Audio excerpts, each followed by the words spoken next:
Hello, and welcome. We're here live at 3 Greek Street. I like to laugh at the start of the episode just to put him off. Every time. So we're here live today from 3 Greek Street, which is also known as Milroy's, right, in Soho. So Stephen's very kindly invited us down for our 100th episode. Yes. Amazing. So we've got Joel as well.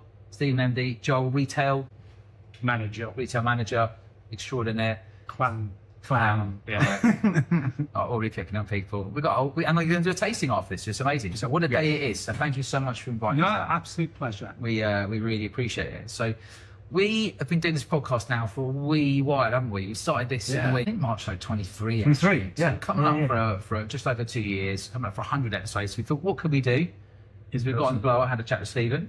Stephen said, come down and we'll record a little live pod. We sat in the blow, you would drop me out from the side of the bar. That's true, yeah. Trying to figure out. Spoiling illusions. I was calling whiskey blind, Yeah. I was calling Trying to be nice. Yeah. So thanks so much for having us and hosting today. We really appreciate it, and we really look forward to the tasting this evening. Yeah. Now, you've got quite a lot of changes going on at the moment. A few. Yeah. It's a real iconic place in London. It is. I mean, this is effectively, one of the, well, in fact, it is the world's oldest, like independent whiskey shop, just concentrating on whiskey. Yeah. It opened the 8th of November 1964, and only had roughly about 6 to 10 whiskies effectively. Had wine in it, but they were going to focus on whiskies. But over the years, that increased to thousands. And what we then had is a bit of a hiatus where we had some whiskey and a lot of wine in again, and then the whiskey comes back in a surge. Bar took over the space, had a lot of whiskey in the bar, but you couldn't see the whiskey. I can't come along, and I went, it needs a refresh. Let's get it off the ground. So I sat down and I just did one drawing of what the units would look like based upon a wardrobe. Yeah. And when you come in, everything's set out, so you can come in and say to us, I want a whiskey, and blah, blah, blah. And then as long as you give us an idea, then we can walk you to the right area. Yeah. Or you can have a look through. Yeah. And that's the basic premise of it. And also a nod to the fact of what it was like when I used to come in here back in the 1800s. So back in the early 2000s. So back in the early 2000s, I used to literally walk whiskey from Covent Garden to here. So the brothers would phone up and say, I got this Springback 1965 and Long Grove 1973, first distillation, last cask. Have you got any Springback 21? So even then, Springback was popular. It was getting popular. Because it's really taken off of recent. And before then, you could just pick it up readily. It's only really the sort of FOMO of the last few years where it's kind of blown up. So people were asking for it back then as well. Yeah, the Milroy brothers sold quite a lot. Right. I mean, they were really good. And, they all had good relationship with Heckley. Yeah. And Michael Jackson, the writer, was always in and out, both here and the Covent Garden shop. And that's, I remember when I came here, there was like a leather settee in the window, a coffee table, people drinking whiskey, usually, the brothers, and somebody else would be there trying something. And then whiskey was just in a couple of cabinets on the top and the back end where we've now, we have the bookcase. And then the other side was like shelves with whiskey in it. And it was great. It was like very home. Yeah. And I thought what looked like an original was like wooden ceiling. Tell you more about that later. So it was a great place. And, the rebuild that done was like also not to that. Yeah. It's a bit of a labyrinth as well, isn't it? Because you've got like you come in. So for a start, how would you find it if people haven't heard of, haven't been here before? Tottenham Court Road. Tottenham Court Road is the nearest. So you've got the Elizabeth line, you've got Oxford North. Yeah, exactly. It's so easy to West the Square is not far away. Yeah, exactly. Yeah. But if people don't realise this and they're coming to London and they think want to go to a whiskey bar, that's kind of my point. Yeah. So you've got a few whiskey bars in London. This is probably the easiest one to access, in the most fun location. Yeah, I mean, it's a great location, and you just look outside that window any day, you are going to see characters that you didn't have to see. You're going to have a laugh with people, and you're going to look at people and think, what are you doing? And what the people you think, Joel was once somebody really kicked off because I was walking my bike into the office and I was getting ready for how dare you? I want to be a fan of bikes, and it's like crazy, just kicking off. So it's like the whiskey equivalent of black books. That's about it was mad. I thought, hey, it's Soho, it's London, and look. But it's a great thing is because we have customers from, you could say, from artists to bankers, actors, teachers. It's a very, very crowd, and they are all obviously interested in whiskey and they share the passion. And then you have people who are completely new to it. So, of course, it's that fine balancing act that we make it accessible to everyone, and also the whiskey geeks who really appreciate that. The building itself has quite a bit of personality, really, because when you come in, like you've got the bar space, and then you've got the shelves with all the kind of cages. Yeah. Put cages on there. Yeah. And then you come through, it always impresses everybody. You've got the hidden door, the library area. Yeah. So, like, it's a real place to come and experience it. It is, and we've got obviously the vault. Yeah. And if you were to do the journey through the whole building, and if you're into whiskey, distilled spirit, you're going to get it by just the visuals alone. So you go to the vault, it's green, it's purple, that represents growth, fruits and all that thing, barley growing. And then you come into the whiskey bar itself, it's copper, wood, that sort of thing, that represents distilling. And you come up here, and it's black, and it's dark, like a really old copper. This represents matured whiskies, represents those sort of like really nice fine notes and things just before you drink it. And it's showering as well, so That's the and idea. Today we're sitting in the tasting room. In the tasting room, it's going to be private called tasting room. the 1744 tasting room, 1744. which Okay. Very cool. represents the year this place was actually built. Okay. So 280 something years now since it was built by the same architect who got number 1, 2, 3. We did not plans on the wall over there. So what are your plans for up here?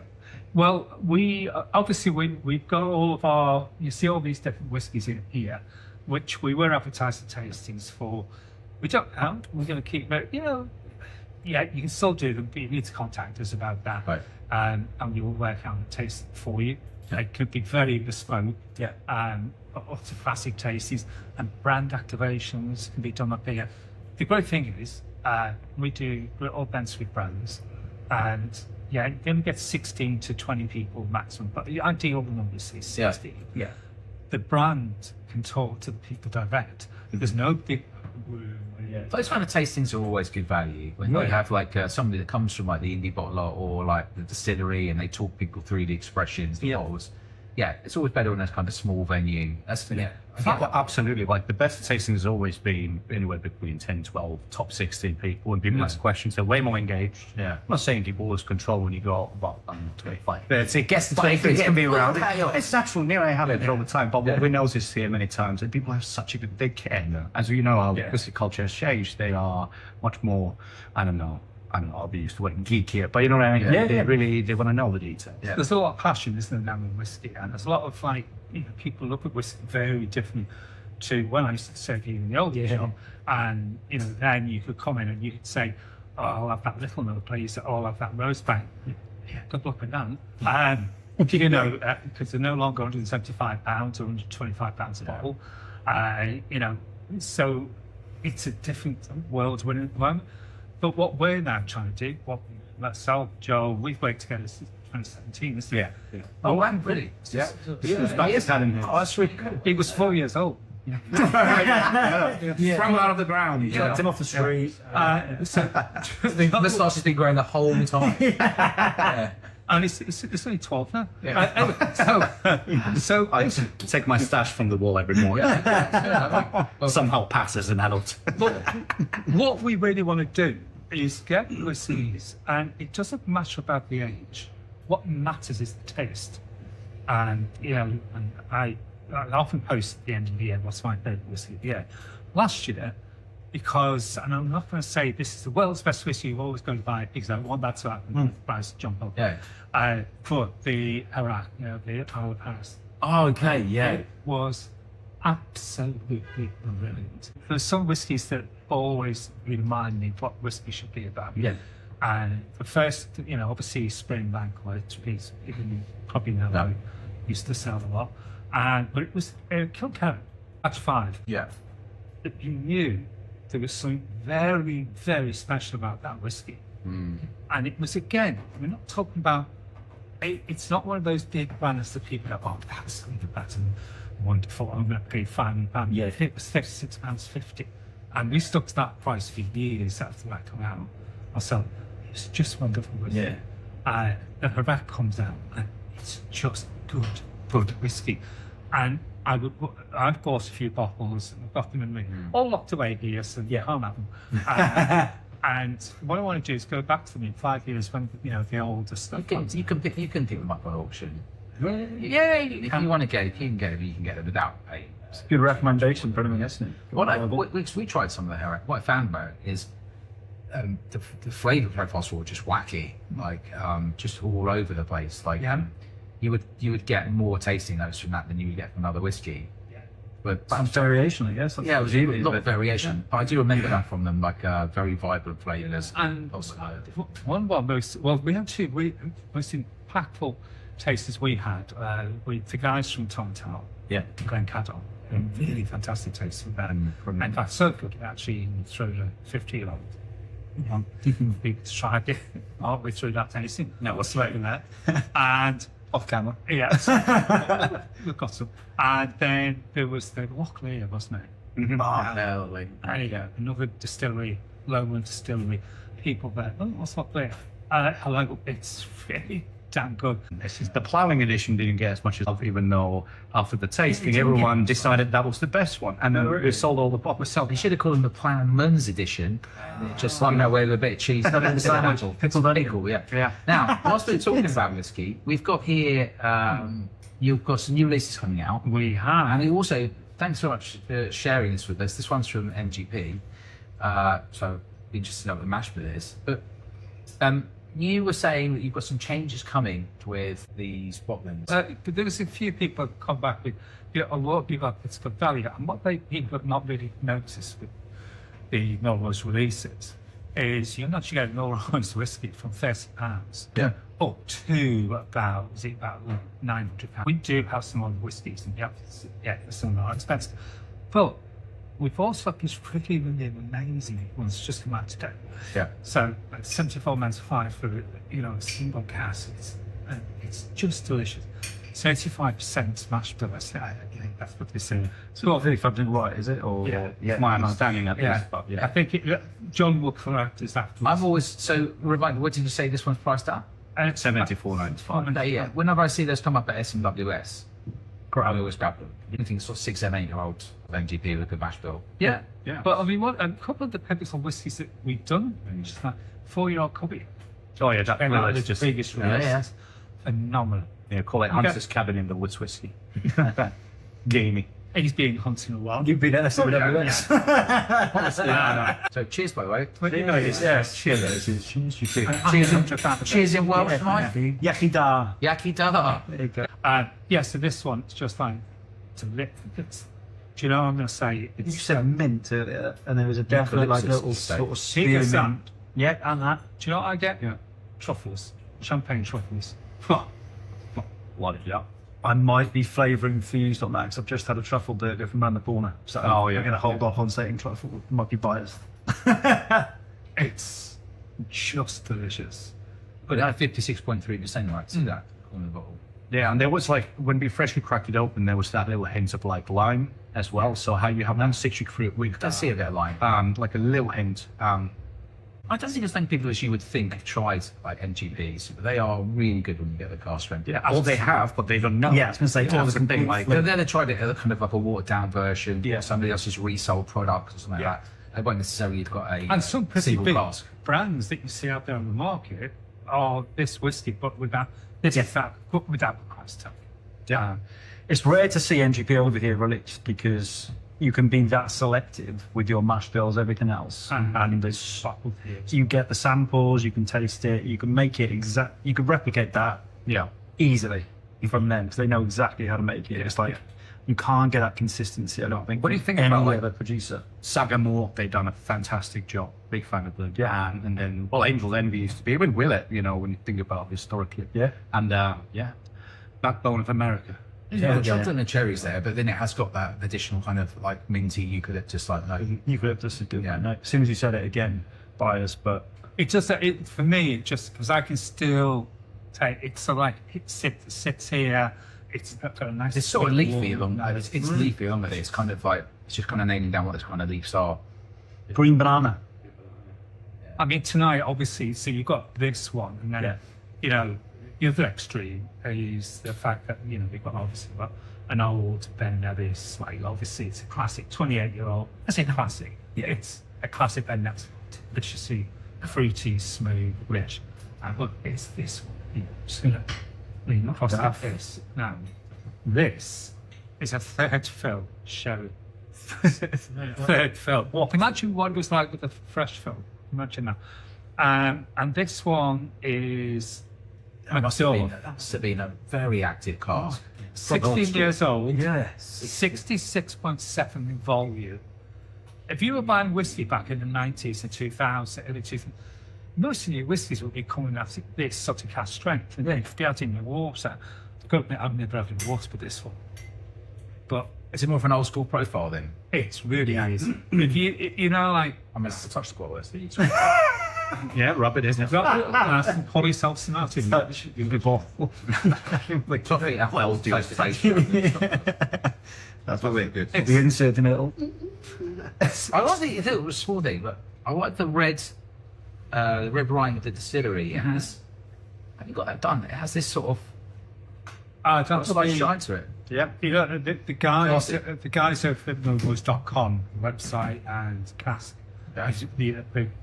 You've got James and you've got Connor, you've got Johnny, and they'll sit there and they will pond a tight place for months. So that's how you get to that. That's how you get to that. Months of anticipating. They won't just throw it out. That's when instead of costing £100, it costs thousands of pounds in time. But then the end result is good in this case. So it was a win, right? Yeah, and it's excellent.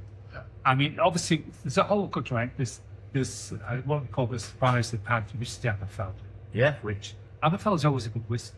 When you get something where you can just go, do you know what, I can put that on the table and I'm just going to enjoy it. Yeah. Whether it's whiskey, drink or not, doesn't really matter. And obviously there's Campbelltown. I'm going to be biased because it's Campbelltown. It's phenomenal. Yeah. What are your favourite? So, like, obviously, what are your two kind of favourite distilleries at the moment? It's always going to be Springbank. Because Just Springbank by heart. yes, and, you know, and what people forget, and I wish people really understood why Springbank's probably one of the most important distilleries in the world. And you know, I don't work for them. Well, you know, I'm going to be when you think about what they've created, what they've done. Campbelltown Arts Festival. Look how that was quite busy this year. Yeah. And you look at the fact that they make everything on site. Everything's done. It's local people doing local whiskey. And it's not until you start understanding what Springbank is, and then with the whiskey school, that you then start to think they're spreading the love out of it. And the number of people in our open distilleries are interested in doing whiskey because of that distillery have created jobs, not just in the UK, but around the world. Yeah. That's got to be applauded. And I think you know, if it was left to me, Springbank would be winning like more than We need people sometimes forget, but obviously it's not just Springbank is Springbank, Monroe, and Hazelburn. Yeah. So there's actually three significant product ranges that come out. all made in one location. Exactly. Yeah, So you've got non-beating, which is Hazelburn, lightly beating, which is Springbank, and then heavy beating, I feel, at Monroe. Yeah. Right. I think overall, Monroe might edge it for me. Yeah. Also, they use all the traditional methods, don't they? So It's traditional methods, and people get, you can't always do traditional. No, you don't always have to do traditional, but you can learn from that. Yeah. Understand what whiskey was about, and if you want innovating new things around, do it. Yeah. Just do it really, really well. Yeah. Just do it really, really well. you're very passionate about Springbank. Passionate about Springbank. Very passionate about Springbank. Absolutely love Locklear. Yes. Hurrah. Yeah. And absolutely adore them. There's not many distillers I don't. In fact, there's no distiller I don't I like. don't think it's okay to have a favourite. Well, my favourites It's are okay. those. If you drink whiskey from hundreds of distilleries, it's okay to have two or three. Yeah, favourites, but that's it's not life. But my other little secret drama, and it's, you know, what's being said, and it's going to be doing very well, is Tullamore. Now, do you remember the Tullamore small batch that we had? Yeah. nobody's really touching that. It's £134 a bottle, I think it is. Yeah. And a small batch, What age is it for 134? 30 years old. I was 13 years old. Yeah, 134. It was.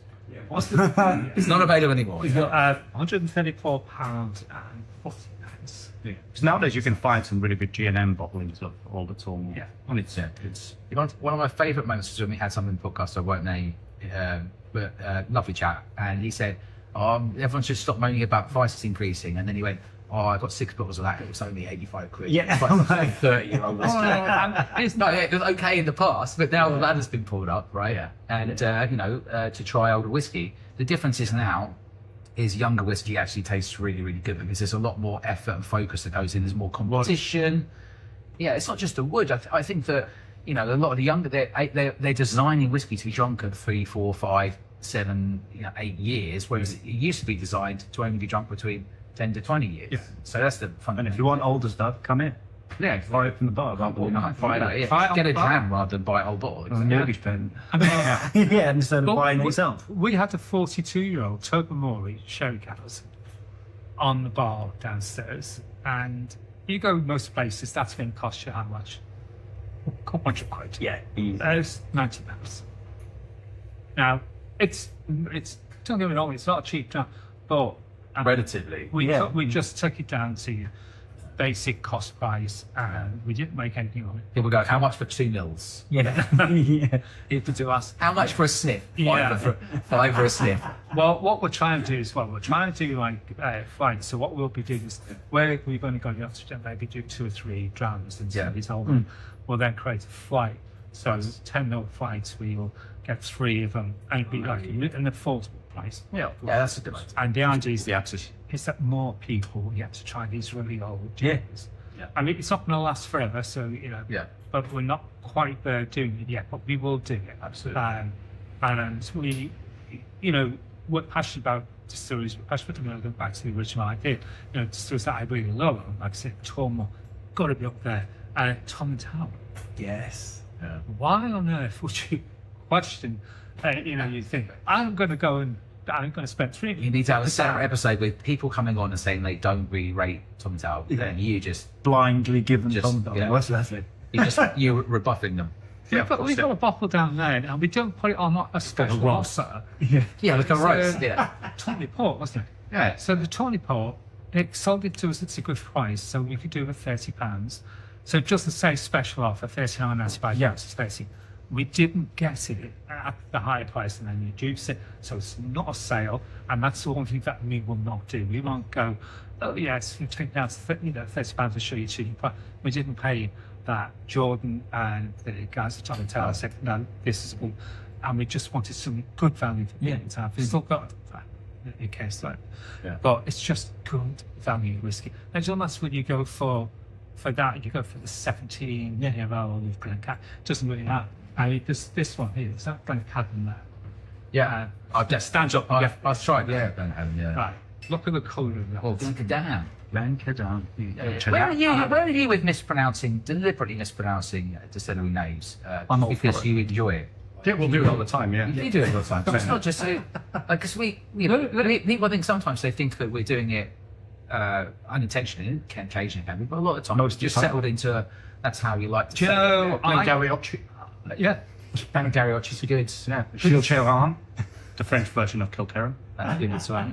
I started doing, when I used to do stock takes with Pedley in Springbank, and he used to come in and say, "This stock take," and then I would think, I know I'll get really mispronounced. Glengarioch. What? And that's just say Glengarry. yeah, and it was just making that. So also as well. Glengas. It should be Glengas, shouldn't it? Really? Glengas. Should be Glengas. But look, I mean, just look at the colour there. I mean, they don't make them. We can't get any more. I think we've got maybe 1, 2 bottles left. But colour that. That's quarter cask. And you love your sherry whiskey, don't you? This is the way forward quarter cask sherries. This Cork cast sherry is 100%. Although there was sometimes if you cork cast octave, I feel like that's too much. Yeah. Is it octaves? You have the octaves as well, and there's a series where they always put them into octaves, and it just dials out too much. But cork cast good, blood type's good as well. yeah. Oh, yeah. It can't. I mean, you can't get to. Not so much this one because the ABV is, very cheap. 4.6, perfect. But you can't get some, and yes, some sherry whiskey can be a little bit. Well, if you want to truck. Yeah. But I also like it, which is why I like Tullamore, is it's predominantly bourbon that I've ever had. And I love a good bourbon. Ideally for me, this is my personal preference, fresh filled bourbon. Yeah. Other people like 2 or 3. Yeah. because it allows the natural. Fresh fill fits Yeah. between sort of 5 and sort of 11 years. And then go to refill, then Yeah. you're going to go a month from that. Or don't tell me how many doses it's had. I'm going to try it anyway, and if I like it, I like it. Yeah, that's I think that's what we need to do more and more and more in our industry. Do you know what? If you try it, if you like it, you like it. The problem wasn't that people went to non-age statement. The problem was that people went to non-age statement and whacked the price up. Yeah. I'm just going to put that out there. The issue wasn't non-age statement. The issue was it's non-age statement and we're going to charge you 90 quid for it. And everyone going, well, hang on, it was 60 quid for a 10-year-old. Or 60, 30 quid for a 10-year-old. And now you're selling it's 90 quid for a NAS. So the issue was never the fact it was NAS. Mm-hmm. You can design a whiskey how you want. A good example, the English whiskey distillery, their award-winning one in the purple box is a NAS. It's probably 7 or 8 years old. That's what Soren said. The point is, it's snagged on the bottle. But the issue wasn't the NAS, the issue was the price point. I'm just going to say that. It only happened for a time. I think it's come down, it's a bit more sensible now. I think, yeah. I will go back again to my early days in the industry when I was not doing it full time. And it was the end of what we call, they call it the whiskey lake. Yeah. It's a whiskey long. Yeah. I mean, that was purely down to the fact that the social and whiskey was out of luck.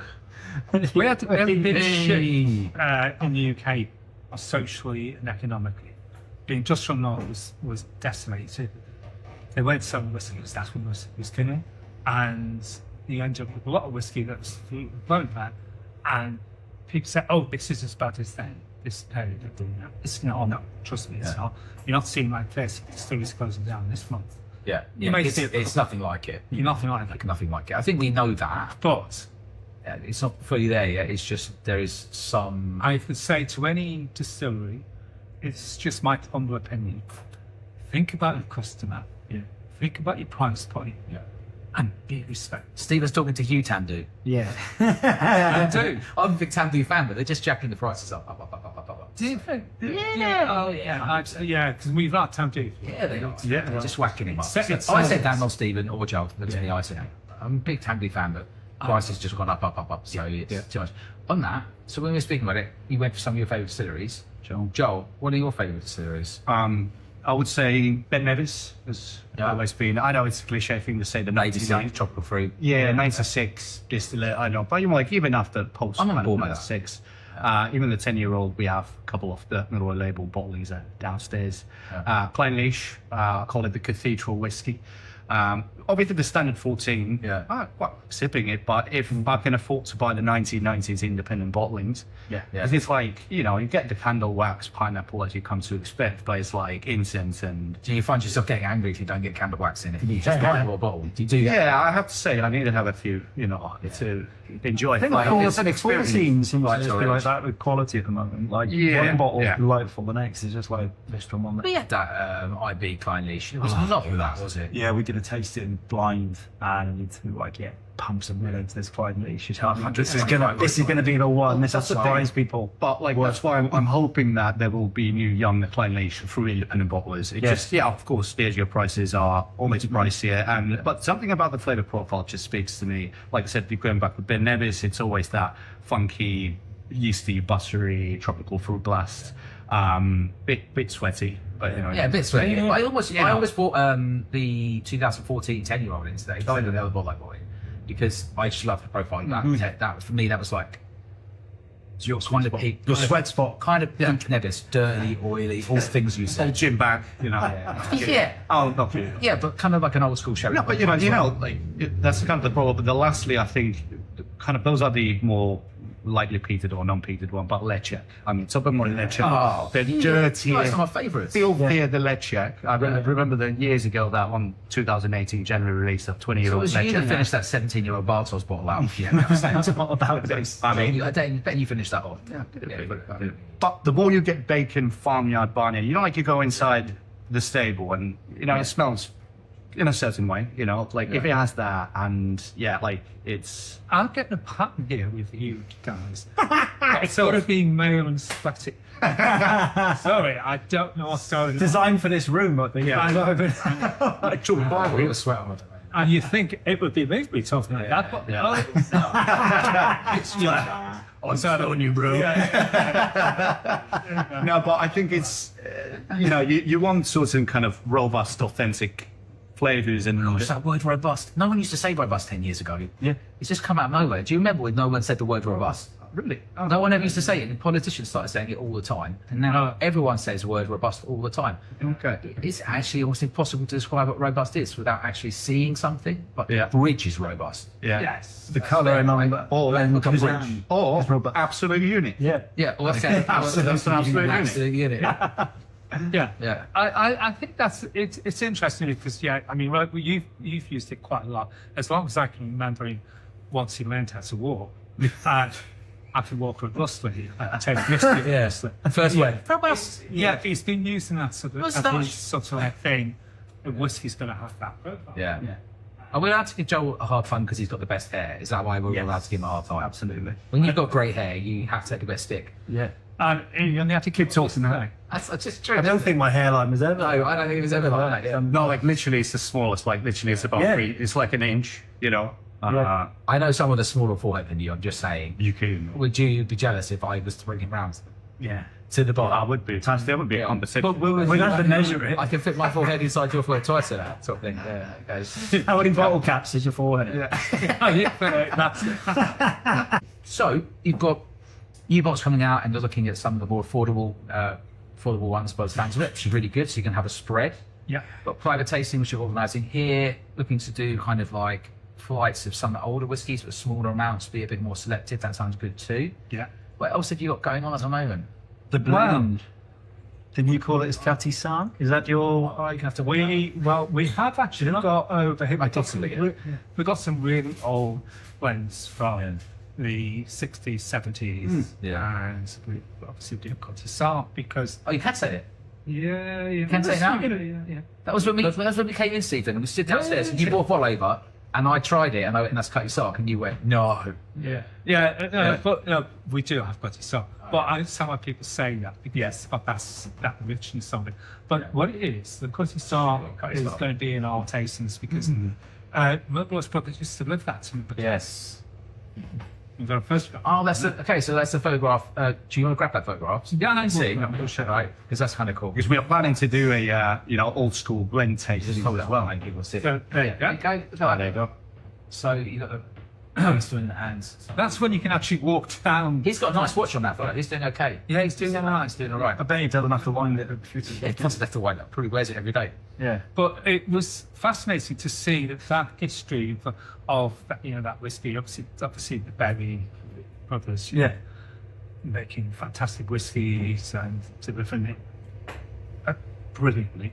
And we've actually got Prohibition, haven't we? Which is that's really good stuff. Prohibition. Yeah, so good. We've got Johnny Walker from the 80s. Man, you've got to fight to keep the source alive. I feel like one thing that's going missing in London. You'll hear a lot of people say London's bad, or London's good, or whatever. One thing that's really going missing is people are talking less about the history and the heritage and what's happened and what's made this building get to this point in this way at this time. What got this business to this point in this way at this time. And these people. Yeah. I feel like that's getting lost a little bit in sort of modern society. So it does. you need to keep talking about these kind of stories, otherwise they'll just go. Yeah, I mean, I do one tasting which I'm going to reintroduce, and basically it's Mitrites, mummies, and whiskey. And people are I'm going to connect the two, but I think that's the only one that I brought, but it's Mitrites in. So, try and connect the two and understand the history of how we got to where we are today. Yeah. Which is not just about, some monks made whiskey and blood. It's not just that. It goes a lot deeper than that. You know, we talk about because the taxes on beer, you know, what we do this the whole beer. Yeah. And so we know that the making whiskies a lot older than we imagine. It just once we went into wood, and we're like, oh, that's an idea.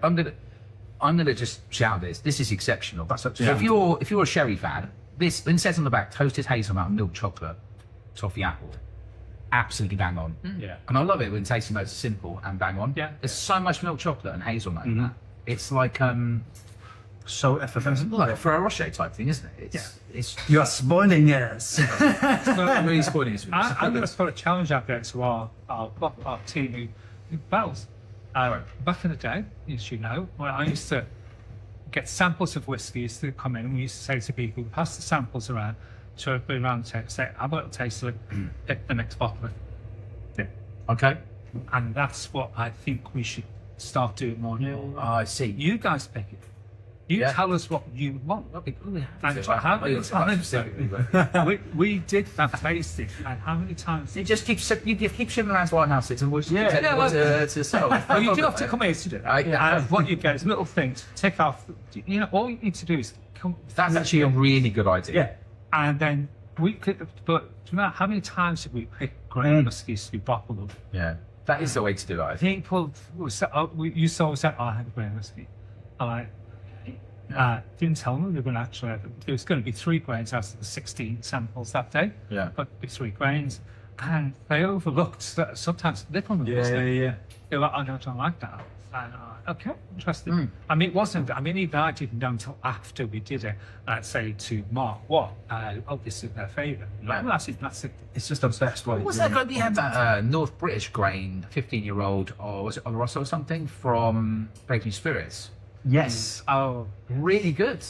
And There's that's on the some younger great- side, 15 years old. I mean, Great which is younger grain. Can't say Yeah. young yet, but although Loch Lomond are putting out grain whiskey that's young. It's still what it is, isn't it? No, but some of their actual grain. Some actual. Yeah. but I think we should. You know, I mean, we want to get affordable whiskey to the masses, and grain's a good way forward. Yeah. So, you know, don't shy away from it. Try it, but try it blind. You know, we're going to do more and more tastings. We're not going to tell you what's going. Yeah, okay. In fact, I'm going to suggest about 90% of our tastings in the near future are going to be blind. What do you think to the recent releases from? Gosh, who is it? You know what I mean. Guys that do all the bottles completely blind, where you can see on the cork when you open it up. Thompson Brothers. Just Thompson Brothers. So top of them Spike. Yeah. So Thompson Brothers recently they've done their batch 2 of that. It seems to be really well received. And quite right. And you got a list, and they say, like, you know, what your percentage chance of not winning which bottle. You know, there was a dirty little chick in there. There was also an Ardbeg. Yeah. I looked at him and went, I'm never going to get that. I'll get Kind Leash 9-year-old. If I buy one, guaranteed I'll get Kind Leash 9-year-old. But even that's not bad, really, the price. It's pretty good value. So more of that, I think, is a good way to go because it's bringing back some fun into the ski. I think whiskey's got kind of serious. Yeah. Reasonable price point. You could get a 28-year-old whatever, you know, whatever it is, or you could get a really a decent, you know, youngish whiskey which is still good value. I think they had some door knocking there as well. Oh yeah, of course. Yeah. I mean, a couple of things that I wanted to go back to is new make. Yes. I think that. Remember, did you ever get the Triple S? No. Spring Mountain? If you can see a bottle, get it. Apart from it's 35 ICR bottle. Apart from the Millennium whiskey that I bottled on my own New Year's Day in 2000, a little bit drunk, not a good day that day. Grafted, you grafted. Yeah, got through it. Yeah. All signed, all done. It's not going to bottle itself. But honestly, it was a really, really good thing to do. And people are like, oh, is that this one's peated, this one's a little less peated. Yeah. And it was delicious. I think people need to try. It is a try and make. Yeah. You know, you can't. Not everything new make is going to work, but second stills will work really well. Later on, one of the people that's coming along to grace us with his presence is Duncan, and he is a big fan of saying that the saltiness in whiskey doesn't come from the casks. Yeah. Because most of they're stored in sort of non-coastal locations, but it actually comes from the spirit of new make. Right? Yeah. So if you want to know the profile of whiskey, if you want to have whiskey that has a saltiness to it, try all the new make. You can get hold of it. find the ones that are slightly salty, and they should be your favourite distilleries. And that's like really good. And I don't think it's done often to have new make within a lineup from a brand. So if you're doing just a brand tasting, have that. And did do a bimber. Yeah, the bimber. Yeah, always starts new. Yeah, that's true. Okay, so with the older distilleries, they don't do it so much. Well, we got to try the new make from Loch Lomond, did we? But even like new make Highland Park, Because should be the key to get them back. Sure, there's a lot of brands who bring Like saving Highland Park. Yeah, they're bringing out gin. I'm like, just do new make whiskey. yeah. Why? Yeah. Yeah. And another category which I think that people should look into is like we've been talking about underproof, in the is finding really old casks and then you bottle something which we could be 39 or 38 or whatever percent ABV.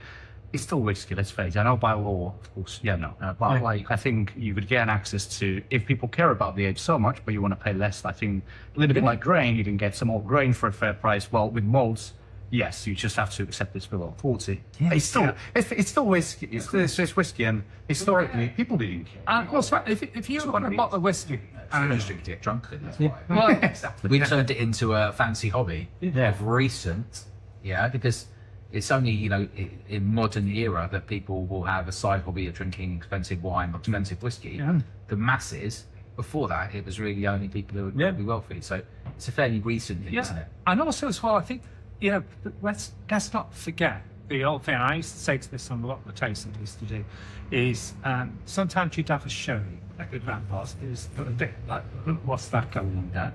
And then she put it back, probably the following, couple of months later, or I'm saying you go back and I was just coming from a club, I need a drink. Well, that's sherry. And then you think, I think my grandma's sherry. And it used to taste fun.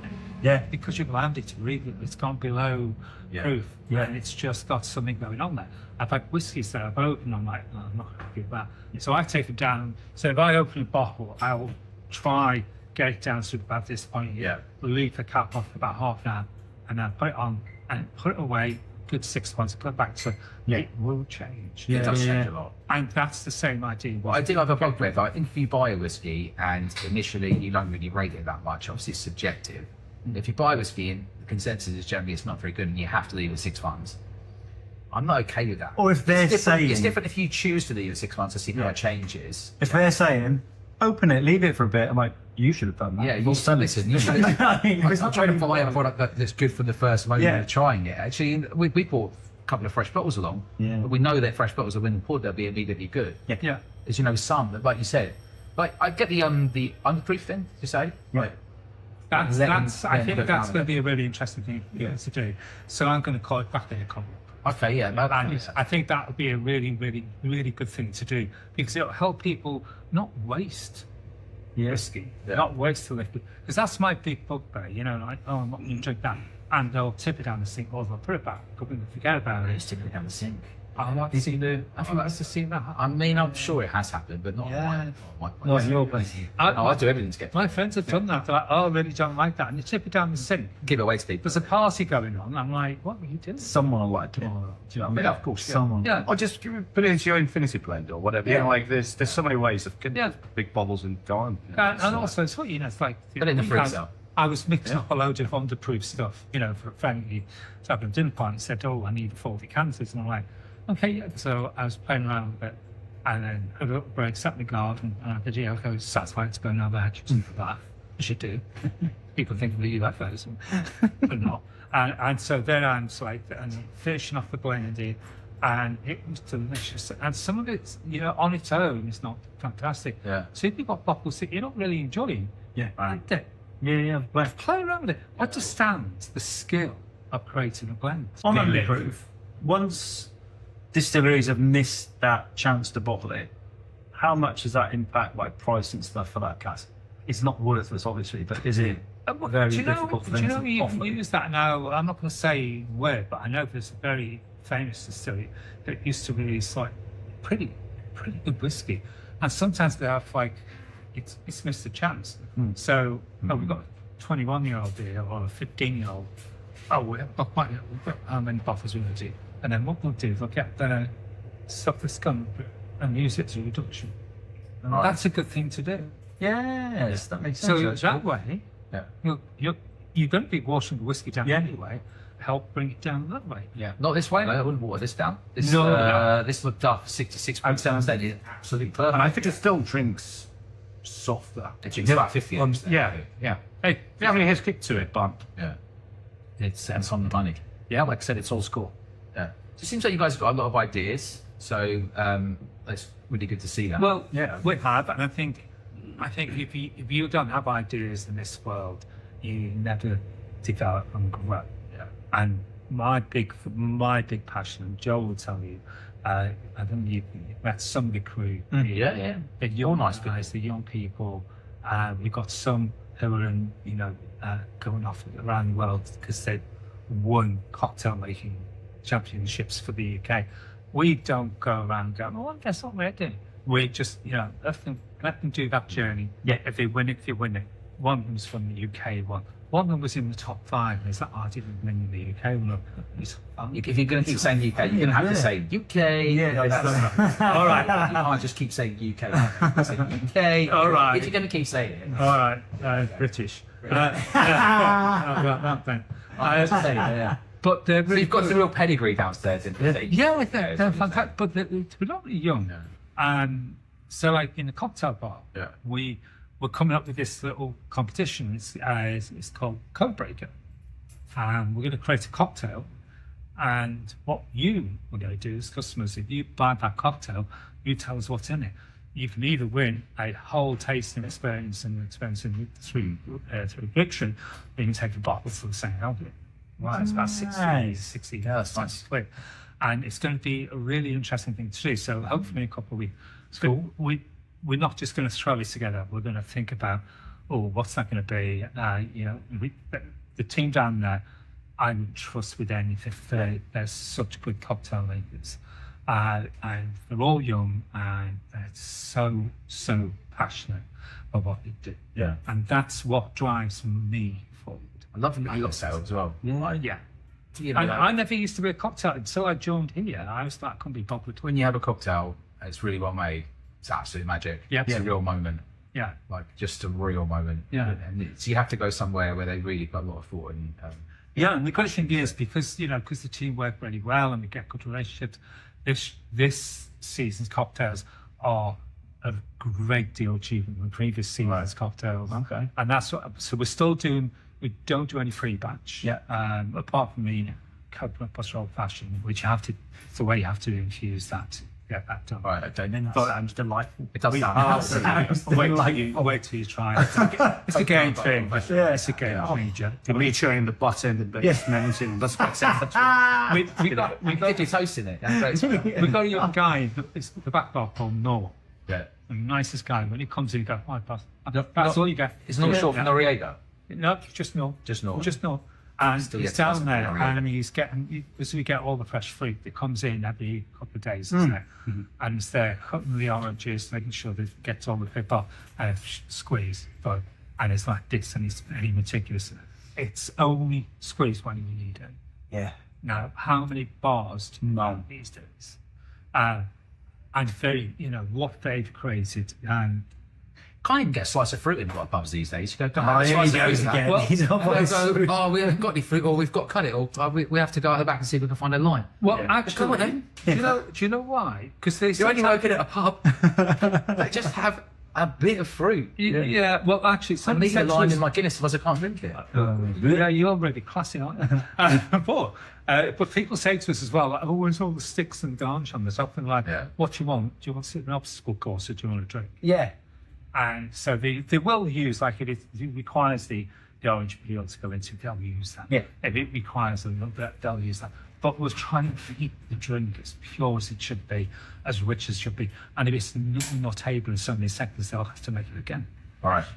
That's Nice. we talk about wastage we don't have a lot, but now and again, Yeah. get one guy, but I'm happy with that. Now you'll send the guy who's making It's just more like being in a Michelin star Yes. kitchen where if it's not good enough, it gets sent back type Yeah. thing. But not by the customer, but by the team. buying for tea. Yeah, I Quality think control. that's good to hear. Oh, yeah. Quality control. Yeah. So, so we've been chatting for a little while, and I'm going to level with you. It's very hot in here. It is now. Yeah, But- I told us to Yeah, I know. That's the background noise. But is there anything else that, because I think this has been like a nice chat today. We'd happily come back and sit down with you, you know, from time to time and like catch up, especially if you've got any, you want to go into any subjects like you do.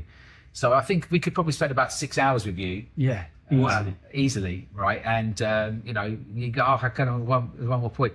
So is there anything else today, particularly around 3 Greek Street, you want to share with people? Yes, so coming up in the autumn, there's a lot of things coming out. Yeah. Lots of new whiskies. In fact, I'm not going to show you the labels, but we've got the labels that turned up here by accident, so the bottle, but they're here. So there's some fantastic whiskies and other things coming up. And we're hoping to sort out, I know people walk past them, where's the Milroy's where to go? It is all over the place down there. Yeah.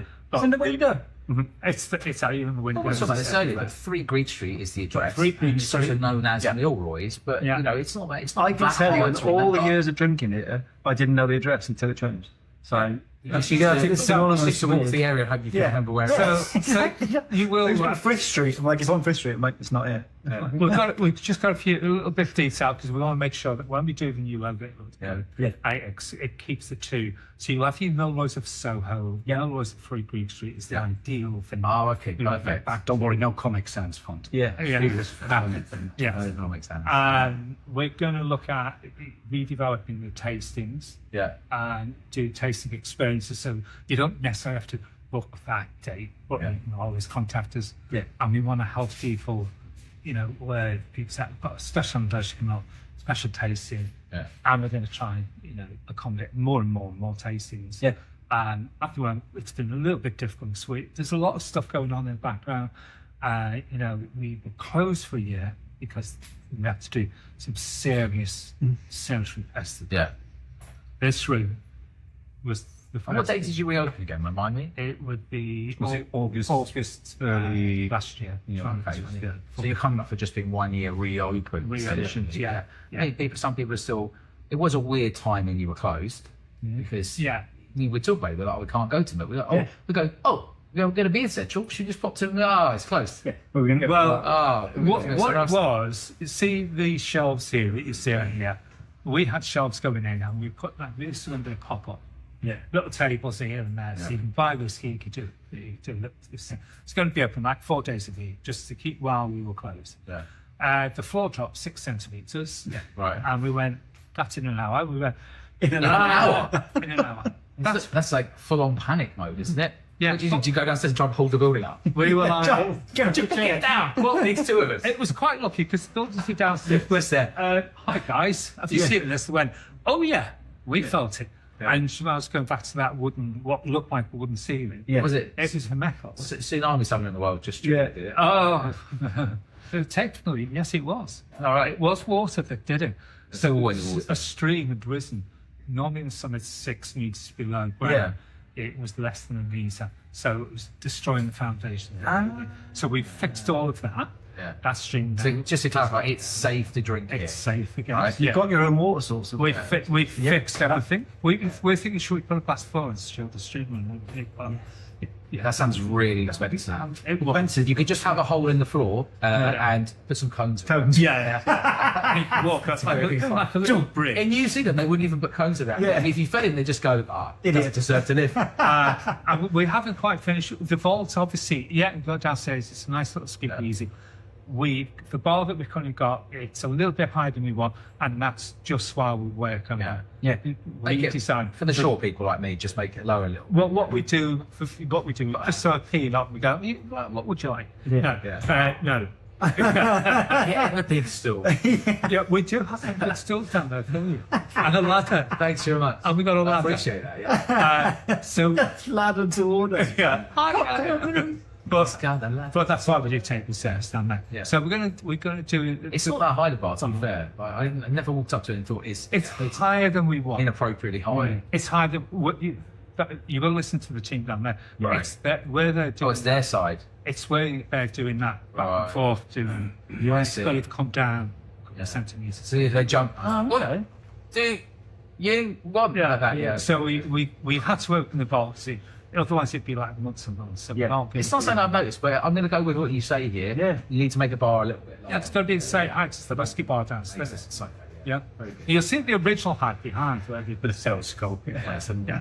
Yeah, okay. Well, he'll tell you what I was like. Every time, the builds win, I come in every morning and go, okay, what's that? Well, that's a couple of centimetres out. And they're like, how do you know? I went, well, this back up there. Yeah. So we're really good. We have this great building team that came in. You're not allowed to say that with builders. You have, Yeah. you have to break it You know what?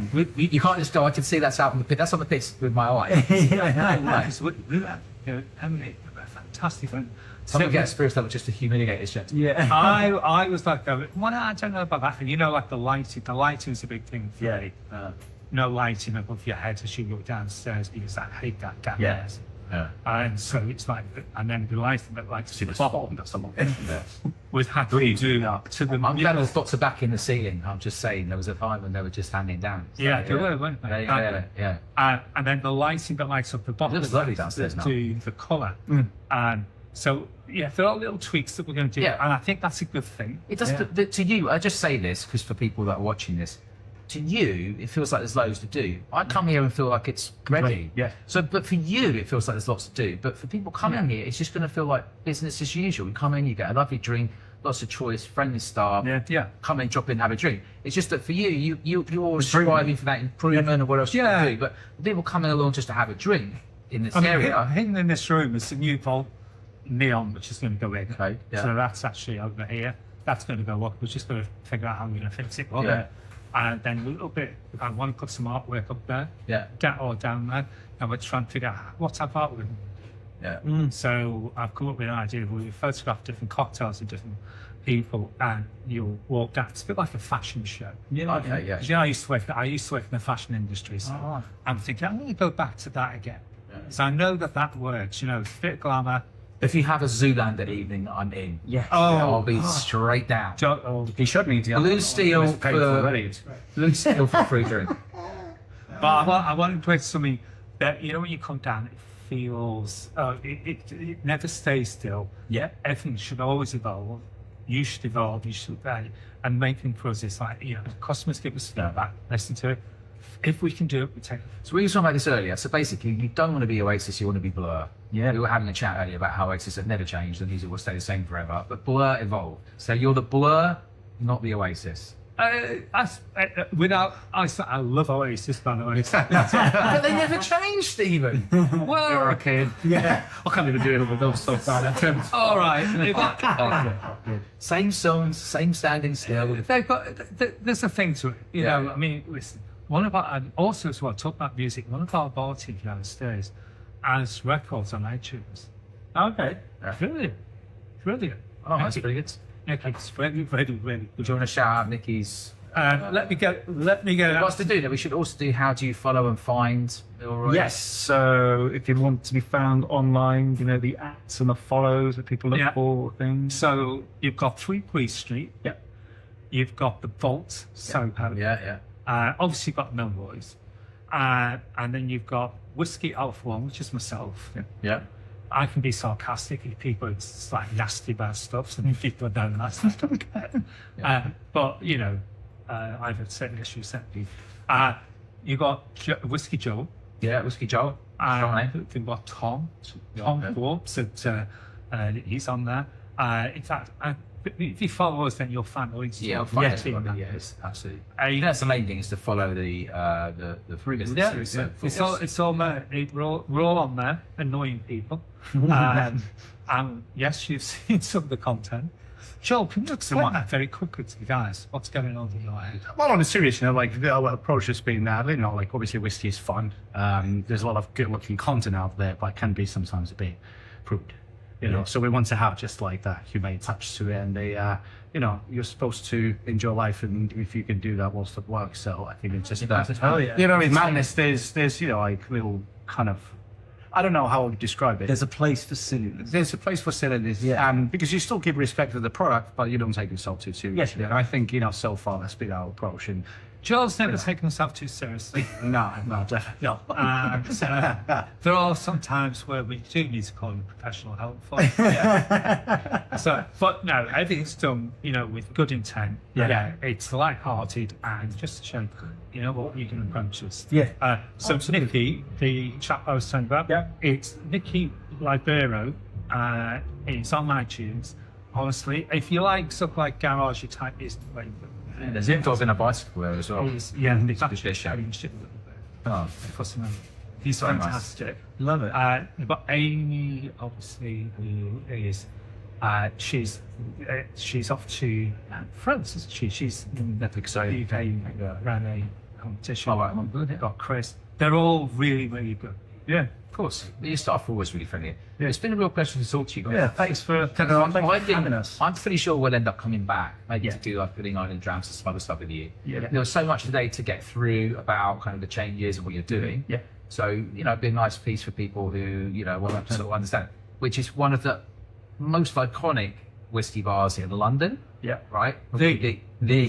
Yeah. The, not one of. The. I was going to say UK. Yeah. And, loads of history in the world. In the world, yeah. Universe. It's been a real pleasure. Thanks so much for taking No, Thanks for absolute doing it. pleasure. Yeah, much pleasure. Love it. No worries. So enjoy your acting with us and enjoy the evening. All right. And Yes. rest of that tasting. Marmos. Thanks very much. Right, let's Take care. let's start drinking. Yeah. Save guys. that audio. Thank you. Make sure you save that audio ASAP.